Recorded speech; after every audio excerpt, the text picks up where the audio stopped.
Hey guys, what's up? Basketballer here. We are now on this May 19, 2022 NBA game day. We only have one game because we are already in the conference finals. This is the Eastern Finals. Miami Heat going up against Boston Celtics. This is game number two. That'll be at 8:30 p.m. Eastern time, so that's gonna be 8:30 a.m. here in Manila.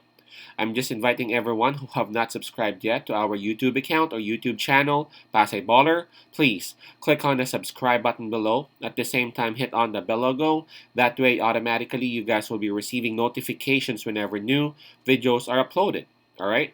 Again, game number two, Miami Heat is up 1-0. The game will still be at FTX Arena, or I'm going to just call it Miami Arena.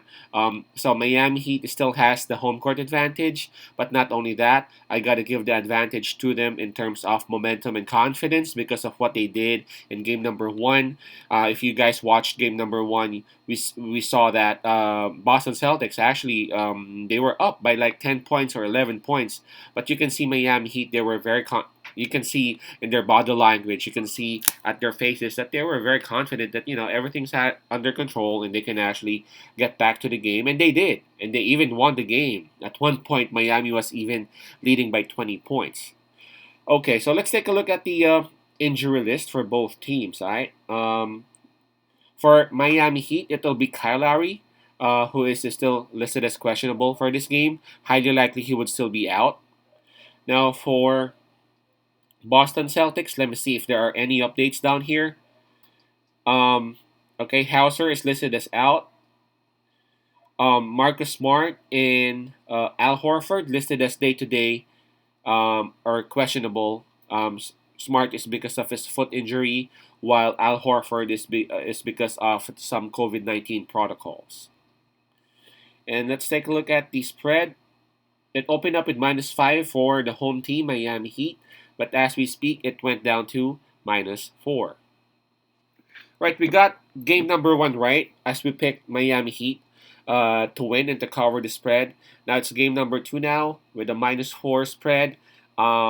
With I don't know if you again I don't know if you guys watched game number one, but Boston Celtics, they were up early. They were up in the first half. In Miami Heat, they were able to come back, and not only come back, but also a lead with double digits, and even ended up with 11 points. Now, if you would actually review the numbers, the key to that to their success on game number one was their defense.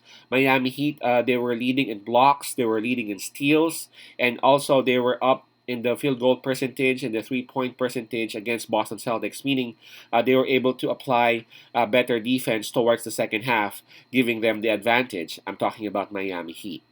Now, of course, Boston Celtics expectedly they would have a lot of adjustments to be made, and Boston. I expect Boston Celtics to really play better on game number two, and they are scary, man. During the first half of this game number one, I was like, can you please miss Tatum? Because Tatum is just crazy, man. He is just, I don't know. I'm out of words. He is just crazy.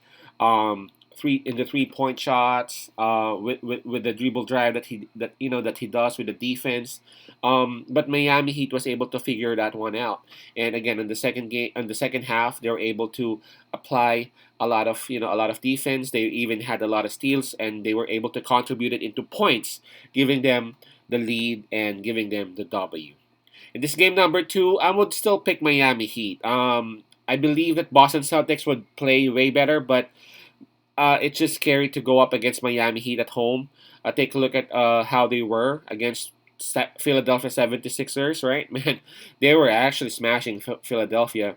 Now, for those people who were saying that it will be easy for Boston Celtics against Miami because Boston Celtics defeated KD and Brooklyn, Giannis and Bucks, and now they would be just going up against Butler.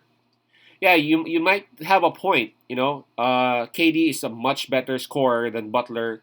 Giannis is a stronger and more athletic player against Butler, but Butler is, man, he is a smarter. I would have to say he's an OG.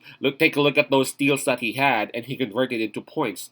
Take a look when they needed points, and he would actually take some dribble drives and get those fouls.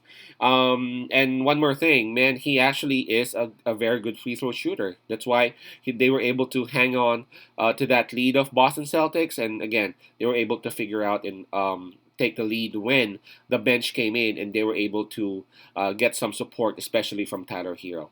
I expect the same thing in game number two, Miami Heat winning and covering the spread. My pick, Miami Heat, -4. Heat, -4. Peace out, pass I love, and God bless.